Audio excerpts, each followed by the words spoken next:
Some people don't fear crowds. They just don't belong in them. The noise feels heavier. The movement feels chaotic. The energy feels invasive.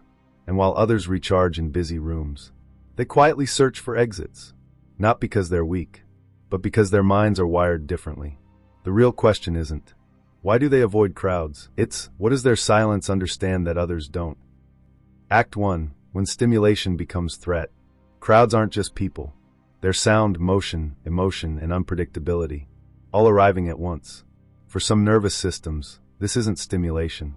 It's overload. The brain starts scanning. The body tightens. Energy drains faster than it can be restored. This isn't social fear. It's biological saturation. Imagine trying to listen to one voice, while 10 radios play at full volume. Eventually, the mind shuts down, not to escape people, but to protect itself. Act 2. Observation over participation. People who avoid crowds often notice more than they say. They read micro-expressions. They sense emotional shifts. They absorb tone, posture, and atmosphere. In crowds, this awareness multiplies. Every laugh, every argument, every tension in the air. While others socialize, they process, and processing everything at once comes at a cost. Withdrawal isn't rejection, it's regulation. Act 3. Control, safety, and predictability. Crowds remove control. You can't choose conversations. You can't escape noise. You can't regulate pacing. For minds that value predictability, this feels unsafe. Not dangerous, but disorienting. So they choose quieter environments, where attention can breathe, and thoughts can finish forming. This isn't antisocial behavior. It's psychological self-management.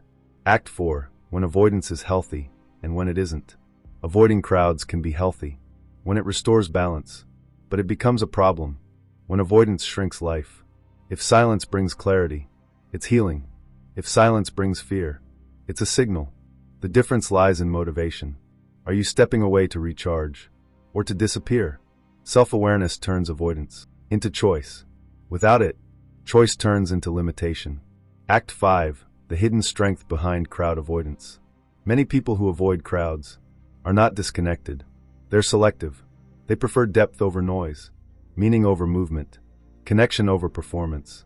They don't need many voices. They need the right ones. And in a world addicted to stimulation, the ability to step back is not weakness. It's restraint. The world is loud. Avoiding crowds doesn't mean you fear people. Sometimes it means you hear too much. Do you feel drained by crowds or energized by them? Comment below. Your story might help someone else understand their own patterns. And if this episode gave you clarity, subscribe to the channel and share it with someone who needs to hear it.